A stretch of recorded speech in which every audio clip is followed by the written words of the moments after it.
and hello everyone. My name is Siti Nurbaya binti Arifin, one of your safety supervisor for these heavy civil constructions. So today I'm going to talk about safety regulations in Malaysian roads constructions. So let's dive into this topic. So let me introduce to you about the agency that involved in Malaysia Heavy Civil Construction Sector, which is the Malaysian Technology Development Corporation, or MTTDC. MTDC was established in 1992 as Malaysia's first government venture capital company supporting innovative and technology. It played a key role in founding and supporting major infrastructure projects. They are also focusing includes advanced technology like robotics and artificial intelligence, which are increasingly used in construction. There are lots of relevant heavy civil projects by MTDC, and one of them is East West Highway, Great to Jelly, Kuala Lumpur Karak Highway, East Coast Express Highway, Phase 1 and 2, and lots of them. This project play a major role in improving Malaysians and roads and infrastructure, which is a core part of heavy civil constructions. MTDC supports in funding and technological advancements, make constructions works more efficient, modern, and innovative. So let's move to our introductions. Construction is known to be one of the most high-risk industries due to its complex and hazardous nature. In 2024, new regulations were introduced to improve safety starting right from the design stage. This shows that safety is no longer just a contractor responsibility. It's shared by a design, client, and all involved parties. This regulation is implies planning for safety early, assign clear roles, and preventing this before works even begins. The goal is to reduce incidents, improve communications and coordinations, and ultimately build a stronger safety culture across the industry. And also, as for our objective, this presentation will raise awareness about workplace hazard, OSH compliance, and safety measures applied in real projects like highways and MRT system. We will also explore how to identify hazards, apply safety regulations, and evaluate risk control method used in heavy civil construction sites. Okay, now let's talk about what is FMA 1967 and OSH Act 1994. Okay, FMA 1967, Veterans and Machinery Act 1967. This act governs the safety, health and welfare of workers in veterans and during the use of machinery in Malaysia. It focuses on registration and inspection of machinery like cranes, boilers and excavators. Next, we have ensuring machinery is safe to operate and maintained properly.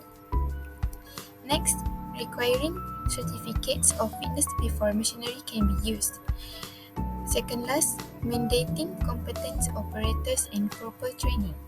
And lastly, we have covering construction sites under Works of Engineering Construction Regulations. Okay, next, OSH Act 1994, Occupational Safety and Health Act 1994. This act provides a comprehensive legal framework to ensure the safety, health and welfare of all workers in Malaysia. Key features include: Number 1, Section 15. Employers must provide a safe workplace. Second, Section 24. Employees must follow safety rules and use PPE. Next, promote a self-regulations approach where employers and employees share responsibility. Second last, requires risk assessment, safety policy and training programs. Lastly, encourage the formation of safety and health committees in workplace. Okay, so today I want to talk about common hazard. Highlight. Okay, for hazard identification, risk assessment, risk control. First, airborne fibers and materials. So hazard, dust fumes and other airborne contaminants generated by cutting, grinding, demolition, and other.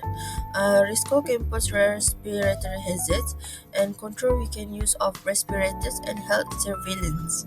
Okay, so second, dangerous substances. Hazard exposure to hazardous chemicals and substances necessitates like solvents, chemicals, and fuels. Risk of skin or eye burns, organ damage, and chronic illness. Control, safety procedure, and worker training. So number 3 are moving objects. So for hazard, being struck by moving vehicles or equipment such as truck, forklift, and excavators.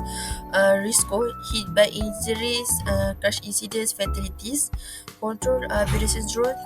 pedestrian zones, porters and basemen, visibility, closing and signage. And number 4, agronomy hazard. So hazard improper lifting techniques and heavy loads, risk back injuries or lead to musculoskeletal injuries. And control, we can manual handle training, use of lifting aids and safe lifting techniques. And the last one is noise. So for hazard, construction activities generate high noise levels from heavy machinery, building demolition activities, and risk of hearing damage, fatigue, and stress. And control hearing protection, monitoring with noise dosimeters, and engineering controls. To strengthen safety in road construction, there are 3 key steps we can take. First, we must enhance on-site safety monitoring by using real-time technologies like cameras, drones, and wearable sensors. We can detect hazards earlier and prevent accidents before they happen. Now, we're going to talk about conclusion.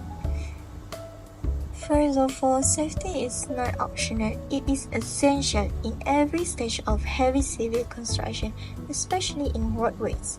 The lives of workers and the public are involved, so safety must always be the top priority. Secondly, having safety regulation is not enough if they are not enforced properly. Strict enforcement and constant awareness are the keys to reducing accidents and saving lives. Everyone on site must understand and follow the rules.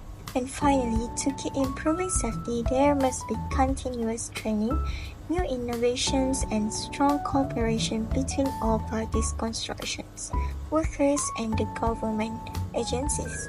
Only with teamwork and commitment can we create a construction environment that is truly safe.